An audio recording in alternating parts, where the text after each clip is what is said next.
자, 그래서 개혁정강 14개조. 알겠습니까? 개혁정강 14개조. 갑신정변은 그럼 뭘 목표로 했는지 보여주는 그런 내용입니다. 알겠나요? 자, 뭘 목표로 했을까? 첫 번째, 이 개혁정강 14개조. 교과서가 어디 나오냐면, 얘들아, 95페이지 밑에 나오는 얘기예요. 95페이지에 뭐 정치, 경제, 사회, 군사 해가지고, 뭐, 갑신정변, 개혁정강 나오죠. 맞지? 거기에 나오는 내용 중에 일부만 다뤄보는 겁니다.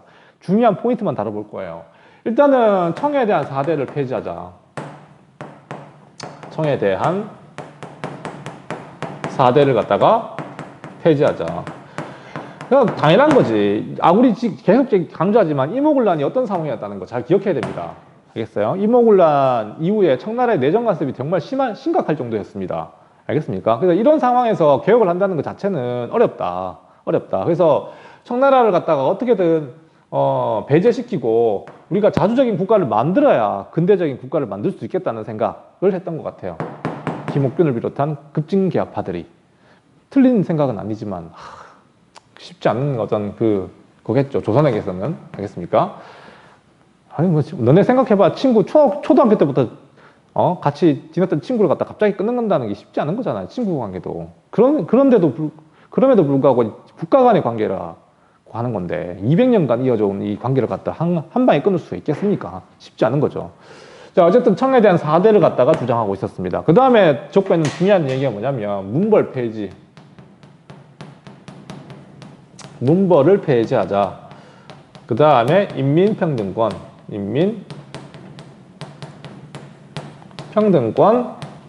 확립이라고 하는 내용도 들어있습니다. 자, 딴 건 모르겠고요. 뭐 문벌 폐지 이런 말이 좀 어려울 거야. 문벌 폐지. 문벌이 뭔지는 너네 들어본 적 있지 않나? 문벌이 뭐지? 문벌은 아마 고려시대 때 들어본 얘기 같은데? 고려시대 때 뭐 문벌 귀족 이런 게 나오잖아. 그렇죠? 문벌이라고 하는 말이 무슨 말이냐면 쉽게 얘기하면 권력을 독점하는 가문. 사실 이 당시는 이 흥선대원군 시절부터 시작해가지고 이미 안동 김씨라든가 그 전에 뭐 세도 정치를 이끌었던 사람들은 많이 쇠락한 건 맞지만, 알겠습니까? 그래도 아직은 특정 가문이 권력을 많이 틀어쥐고 있었습니다. 특히나 이제 고종이 집권할 당시는 민씨 세력이 새롭게 부상했었거든요. 알겠습니까? 민씨, 그러니까 왕의 외척 세력이거든요. 민씨는 또. 그러니까 이런 식으로 이런 어떤 권력을 독점하는 어떤 상황, 이런 걸 없애자. 그 다음에 인민평등권, 딴 거 아니고 이게 일종의 뭐 신분제 폐지와 관련된 거죠. 그래서 신분제. 신분제라고 이렇게 표현하진 않았지만 얘들아, 알겠습니까? 그러니까 일종의 이제 신분제 폐지를 얘기하는 거야, 이게. 얘네들도. 쌤이 좀 이따가 얘기하겠지만 사실 이 갑신정변에서 주장했던 개혁정강 14개조는 일본의 메이지 유신과 똑같은 겁니다. 알겠습니까? 대표적인 게 또 뭐가 있냐면 얘들아, 메이지 유신도 신분제 폐지했잖아요. 맞죠? 그것처럼 얘네들도 그런 걸 말하는 거고, 또 어떤 걸 적고 있냐면 지조법 개정.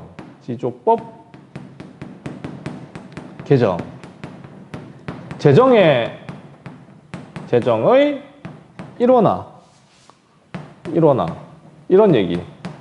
알겠습니까? 그러니까 근대 국가로 나가려면 국가 재정이 되게 중요한데, 우리나라 같은 경우는, 조선 같은 경우는 재정이 너무 엉망진창이라는 거지. 재정 운영 상태가. 그러니까 일단은 이건 무슨 말인지 대충 이해가 가는데, 이게 지조법 개정이 무슨 말일까? 지조법.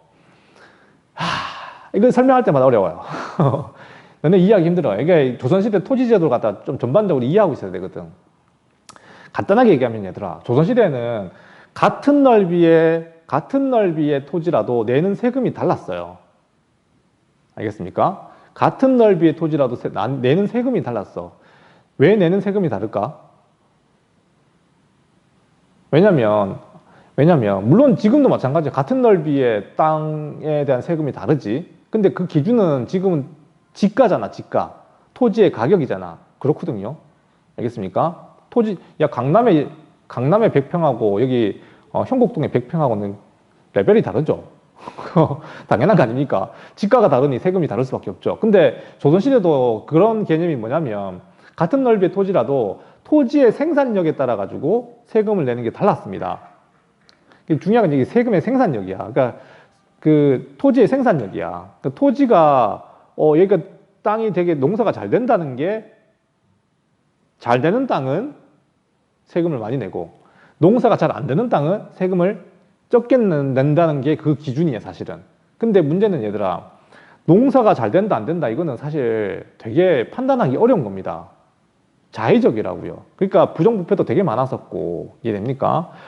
그렇다고. 근데 자, 이걸 뭘로 바꾸냐면 방금 얘기했던 거야. 이게 지가 기준으로 바꾸는 거라고. 토지의 어떤 토지 가격을 새로 매겨가지고 그 가치에 따라 세금을 매긴다는 게 지조법인 거야. 뭔 말인지 잘 모르겠죠. 뭔 말인지. 중요한 건 토지의 생산력을 기준으로 하다 보니까 이것도 흉년이냐 풍년이냐에 대한 기준에 따라가지고 국가 예산이 달라질 수도 있어요. 풍년이면 세금을 적게 많이 걷어야 되겠죠. 흉년이면 어때? 세금을 또 적게 걷어야 되고. 근데 지가로 기준을 바꾸게 되면 어떻게 되냐면 그게 흉년하고 풍년하고 상관이 없잖아. 맞지? 오케이? 성준이 머리를 쥐어짜고 있습니다. 무슨 말인지 이해됩니까? 그러니까 다시 말하면 얘들아, 지조법이라고 하는 게 뭐냐면 과거에 토지의 생산력 기준이었다면 토지의 가격 기준으로 세금을 매기자. 쉽게 얘기하면. 그러면은 1년 예산도 확보할 수 있어요. 왜냐하면 가격이 막 변하는 게 아니기 때문에 국가의 전체 예산도 확립할 수 있고 그 다음에 재정 운영이 되게 계획적으로 이루어질 수 있다는 거지. 지조법 개정. 중요한 건 근대적인 어떤 개혁을 위해서는 재정 확보가 중요한데 토지에 대한 세금을 매기는 게 중요했다. 그래서 지조법을 개정하려고 했다. 여기까지 합시다. 더 설명하면 애들이 더 힘들어질 것 같아서. 어쨌든 재정 문제 해결하기 위해서 했던 겁니다. 맞잖아요. 그 당시에 조선이 무슨 뭐 산업이 뭐가 있습니까? 토지세밖에 없는데 나올 때는. 됐죠? 재정의 일원화, 이건 어려운 말이 아니잖아. 그 당시 그 당시 정부의 어떤 모습이 뭐냐면 우리 선해청 봤잖아. 그것도 하나의 그 세금을 갖다 모으는 기관이었잖아요. 마찬가지로 재정을 모으고 쓰는 기관 자체가 중구난방이었습니다. 그러니까 집에서 너네 아버지하고 엄마가 다 일을 하시면 그 돈을 갖다가 한 사람이 관리하는 게 되게 효율적이야, 사실은. 너네도 세뱃돈 받으면 어떻게 해요? 세뱃돈 받으면 너네가 직접 관리합니까? 엄마한테 줘요. 엄마한테 드리잖아요. 알겠습니까? 그래야지 너네 안 쓰잖아, 잘. 아닌가? 엄마가 써버리는가? 여튼, 재정의 일원화, 그 다음 호조라든가 뭐 선해청, 막 중구난방이었던 것 갖다가 일원화 시키자는 거지. 알겠습니까? 탁지부 중심으로. 자, 뭐 그런 얘기가 이 갑신정변에서 주장했던 개혁정강 14교조의 중요한 내용들입니다. 자, 그 다음에 또 뭐 말고도 많이 있어요. 또 뭐 있냐면, 이거는 뭐 그냥 적어만 두기 바랍니다. 뭐가 있냐면, 나도 까먹었다. 자, 뭐 해상공국 이런 거 다 나중에 설명하고, 그 다음에 내각의 설립, 내각제도, 수립, 뭐 이런 내용들. 그러니까 이게 뭐 내각은 일종의 행정부를 말하는 거라고 생각하면 됩니다. 그러니까 뭐 그 당시 국왕은 이제 왕의 권한이라고 하는 게 물론 뭐 법의 구속을 아예 안 받는 건 아니지만 입법, 사법, 행정 모든 권한은 사실 왕에게 있었거든요.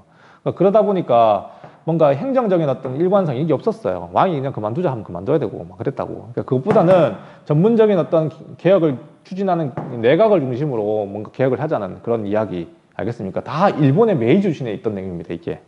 알겠습니까? 자, 어쨌든 이거는 실패했기 때문에 실현되지 못했어요, 이 당시에는. 그렇지만 이후에 1894년에는 이 갑신정변이 추구했던 어떤 개혁들이 일부 반영이 되긴 돼요. 그게 바로 뭐예요? 가보게요. 알겠습니까? 가보개혁입니다. 아무도 대답 안 해주는 이런 그 힘들어요.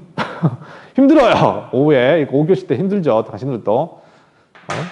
너네 그 오프라인 때도 월요일 5교시 때 내가 되게 해롱해롱했던 것 같아. 나와서 수업하면 5교시 때 되게 힘들어가지고 쌤이 되게 뻘쭘했던 상황이 많았어요. 얘네들 어떡하지? 진도도 안 나갈 수도 없고, 근데 또 진도 나가니까 애들이 막 힘들어하고 막 어떡합니까? 자보면 그냥 집에서 그래 듣고 있으니까 자보면은 알아서 하세요. 물불 퍼마시든지 해서 하고든지 조금 빨리 나가고 있습니다. 근데 좀 알겠어요. 좀 쉬지도 못하고 농담도 하면서 해야지 재밌는데 셈의 또 장점은 그거지 않습니까? 드립, 말도 안 되는 드립 하면서 이렇게 해야지 그 맛이 나는데요. 어떻게 하겠어요? 자, 5교시는 힘듭니다. 나도 힘들어요. 밥 먹고 난 뒤에. 자, 어쨌든 이게 개혁정강 14개조 내용입니다. 좀, 요 정도는 좀 정리해 두길 바라고요. 그 다음에 결과, 요거만 하고 이제 마칠게요. 결과. 자, 갑신정변의 결과가 되게 중요한 건, 얘들아. 어쨌든 간에 이게, 이게 사실상 조선하고 일본 간의 어떤 갈등도 되긴 됐었어요. 왜냐면 이 갑신정변 과정에서 일본 공사관이 이번에 불타버렸습니다. 알겠습니까? 이모군란 때는 뭐 습격당하는 정도였지만 이 갑신정변 때는 뭐 일본이랑 반감을 가지고 있는 놈들이 많겠죠. 일본 공사관을 갖다 불태워버렸습니다. 알겠습니까? 그래서 그런 배상금 문제 또 있어가지고 한성조약이라고 한 걸 맺어요. 한성조약. 이런 그냥 이 배상금을 지불했던 조약 정도로만 이해하면 될 것 같고요. 뭐 더 많은 얘기하면 좀 복잡할 것 같고 가장 중요한 건 조선과 일본이 아니라 청나라하고 일본 간에 새로운 조약이 체결됐다는 거. 이게 중요합니다. 내가 여기다 하트를 땡땡 쳐놓을게요. 이거 아마 중학교 때도 되게 중요하게 다뤘을 거야. 하트 땡땡땡. 알겠습니까? 청나라와 일본 간에 맺었던 조약이 뭐냐면 안 잘리죠 지금? 나만 잘리지 지금? 칠판 나오고 있죠? 난 좀 사라질게. 팔만 봐 그냥. 자, 이게 뭐냐면 텐진 조약이라고 하는 거. 텐진 조약. 이거 되게 중요합니다. 자, 텐진 조약이 뭐냐면 얘들아, 나는 안 보이겠지만 꼭 봐라. 들려? 자, 텐진 조약은 자, 청나라하고 일본이 사실 갑신정변을 계기로 해가지고 조선에서 부딪힐 뻔했던 사건이라고. 맞죠? 그러니까 청나라 군대가 빠져나갔다가 다시 되돌아왔는데 만약 이 상황에서 이 급진기아파들이 계획했던 것처럼 일본군이 같이 호응해가지고 청나라 군대와 싸웠으면 이게 뭐가 되는 겁니까 이거? 이거 전쟁이었다고. 전쟁. 알겠습니까? 전쟁 날 뻔했다고. 그래서 청나라도 그랬고 일본도 그랬고 아직까지는 부딪히긴 싫었습니다. 서로. 청나라가 이게 약한 나라가 아닌데 알겠습니까? 아직까지는 양모운동이라고 하는 나름대로 근대화 운동도 추진하고 있고 일본도 청나라가 무서워요. 아직까지는. 그 아무리 몰락하는 나라 하더라도 그 청나라 최강대국이라고 나름대로는 그 나라하고 부딪히긴 싫었던 거고 그래서 안 부딪힌 건데 그래서 청일 양국이 이렇게 한 나라에 두 나라 군대가 주둔하다 보니까 불필요한 마찰이 생길 수 있다. 그래서 일단은 군대를 어떻게 하자는 거 철수시키자 하고 합의한 게 뭐야? 텐진조약입니다. 군대 철수를 합의한 거예요. 다시 말하면 텐진조약은 청일 양군이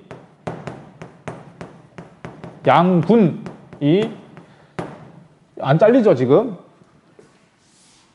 아직까지 안 잘리네. 철수! 군대를 갖다가 물리기에 했던 사건이었다고. 물렸다고. 좀 더 넓게 나오나? 나오죠? 나올 겁니다, 이제. 이게 나와, 지금. 조명.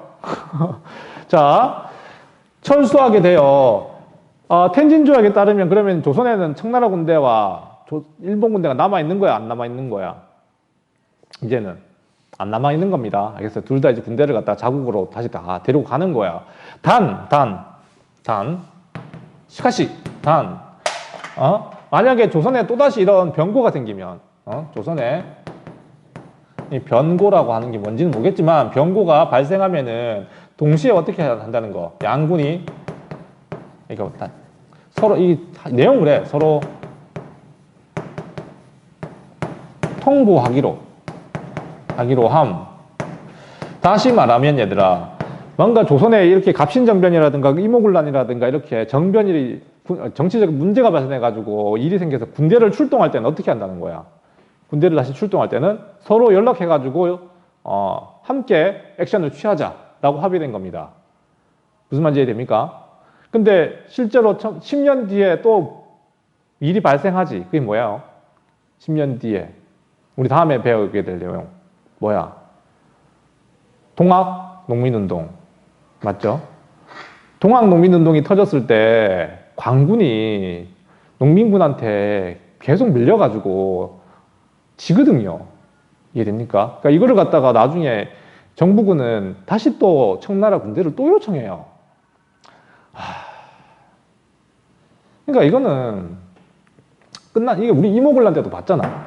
이모군란 때도 군란이 발생했을 때 자기 나라 그 백성들이잖아. 이 군인들, 90군인들도 그 90군인들을 갖다가 잡아가지고 청나라 군대가 막 효수하고 하는 그런 모습들 내가 설명해 줬잖아요. 똑같은 거야. 그 당시 이때는 일본군이 떠나지 않고 그때는 청나라 군대가 우리나라 국군 잡아 죽이고 있었고 동학농민운동에 일본군이 우리 농민들 목 치고 잡아 죽이는 그런 상황이었다고. 그러니까 이거는 끝난 거야. 이거 뭐 일본이 침략하고 자시고 문제가 아니라 개혁을 추진하는 세력 자체가 중구난방이었고, 알겠습니까?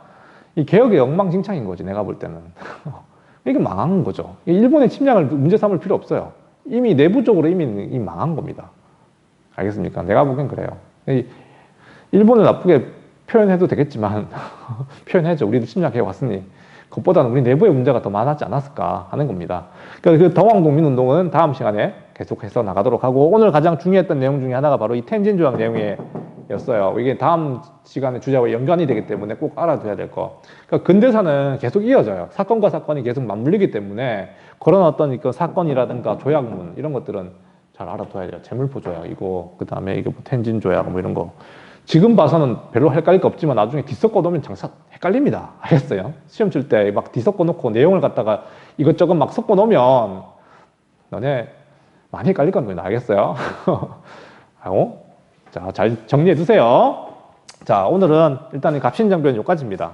알았어요? 여기까지 하고 어차피 지금 95페이지 밑에 조선을 둘러싼 열강의 대립, 뭐 중립파론 이 얘기는 좀 길기 때문에 다음 시간에 하면서 동학농민운동으로 넘어가는 걸로 그렇게 하겠습니다. 알겠나요? 힘들었어. 자, 고생했어요. 5교시 뭐 파리가 날아다니나. 자, 여기까지 합시다. 자, 화이팅. 꼭 유튜브 보세요. 알겠습니까? 구독도 하시고요. 알겠어요? 오늘 했던 것도 다 올라가시니까 뭐 복습하려면 복습하시고요. 다 적어놓은 거. 오케이? 끝! 여기까지 나가도 됩니다. 5분 정도 일찍 마쳤네. 어이. 안녕.